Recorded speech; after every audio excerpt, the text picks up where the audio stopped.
Hello, my crafty friends. It's Marie from Marie's Vermont Creations, and today is day 2 of the Countdown to Christmas series. I'm showing you some of the products that I'm using for today. This stamp set and the coordinating punch is from Stampin' Up, and it is old, it is retired. I'm using some craft cardstock, some pattern paper from my stash, and this Sparkle Blend mix, which has reindeer in it. The theme for today was animal theme, and so I decided to go with this reindeer. I was going to just make it the simple card, and then as I was going, decided to make it a shaker card. So we'll get to that in just a second, but I am using some distressed oxide ink, stamping this down on my craft cardstock, and then I will punch out my reindeer. My punch is not as sharp as it should be. Like I said, these are pretty old. I may take some tin foil and use that to see if I can sharpen it a little bit. But off screen, I did just, trim around what didn't cut out as well. I am just taking the face of the reindeer, little nose piece, and doing it on the back of my glitter cardstock so that I can have Rudolph for my reindeer. So I'm just cutting that out using some scissors. You could use a pom-pom, you could color it with markers and then use some glossy accents if you wanted it to be, raised up and shiny. There's multiple ways that you could do that, or you could leave it just the way it is when you stamp it, but I like to have the little pop of red. So I am just going to use my punch and punch out my second reindeer, because my first one didn't quite get as good of an impression as I wanted it to be, because I was using a stamping block instead of my stamp positioner, so I didn't dare stamp it twice because I know I wouldn't have lined it up correctly. So I'm just working on getting this to go through. I do finally get most of the pieces out, and then, like I said, just trim off screen with some scissors to get everything out of the punch.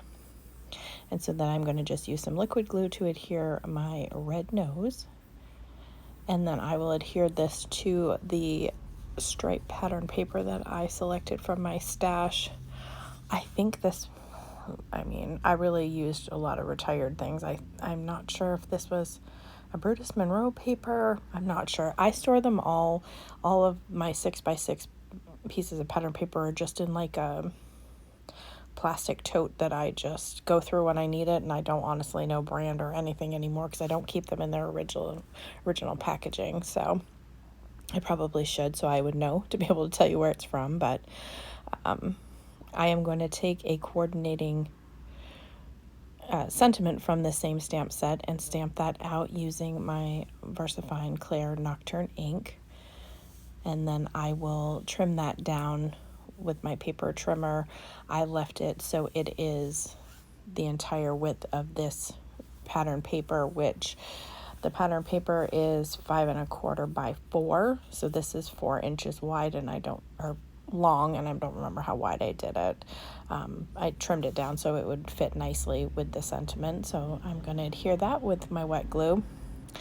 And then I thought, I was going to add some embellishments, and then I said, I think I'm just going to make it a full panel shaker. So I'm just dumping out the Sparkle Blend, and unfortunately this is a retired company. They have since closed, but there are several embellishment brands out there that you could get something comparable to.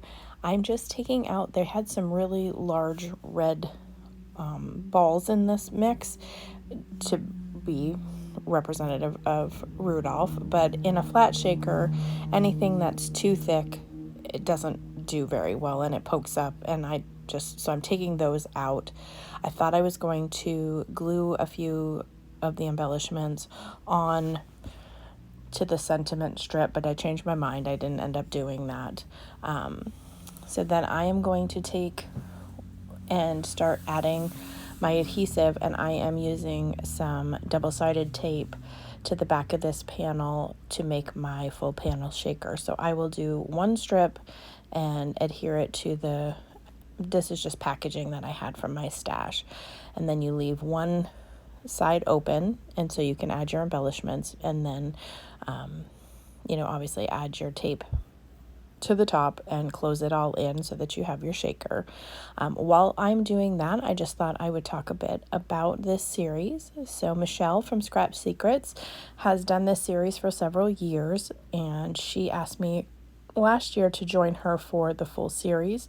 So this is our second year of doing this, and we have selected 25 themes that are different from last year. And so at the end of this, you will have 100 projects, 100 different videos to choose from, because we are bringing 2 videos a week from now until Christmas. We did the same thing last year, so we each did 25, so that's 50 each year. So it's a lot of inspiration, and Michele and I have different crafting styles, so you get to see, each time we post a video, our own take on the technique or the theme or whatever it is we decided to do for that week, so you could get some different ideas. So I will link her channel down below so that you can check it out.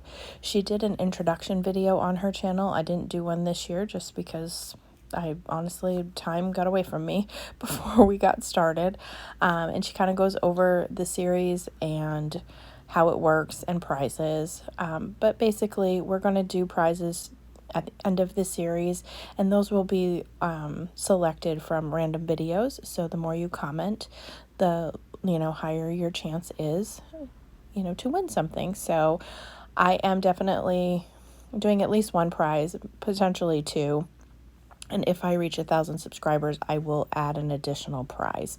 I am creeping ever so closely to it, so I'm hoping by the end of this series to reach that milestone. And Michele will do something similar. She had mentioned in her last video, so definitely go over and check her channel out and see the details for that.